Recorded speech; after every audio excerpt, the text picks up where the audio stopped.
প্রথমে আপনাকে ছোট একটা পাত্রে ময়দা নিতে হবে, এতে গুড় দিতে হবে,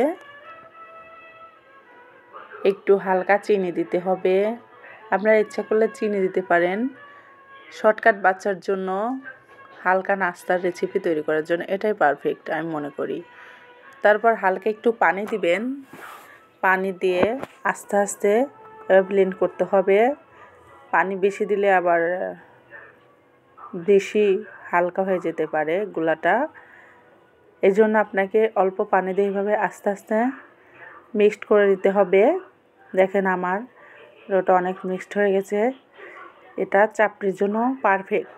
এখন একটা তাওয়ায় হালকা তেল দিয়ে এইভাবে আপনি এটা মিক্সটা ঢেলে নেন এবং এতে হালকা চামচ দিয়ে চাপড়ির জন্য রাউন্ড করেন।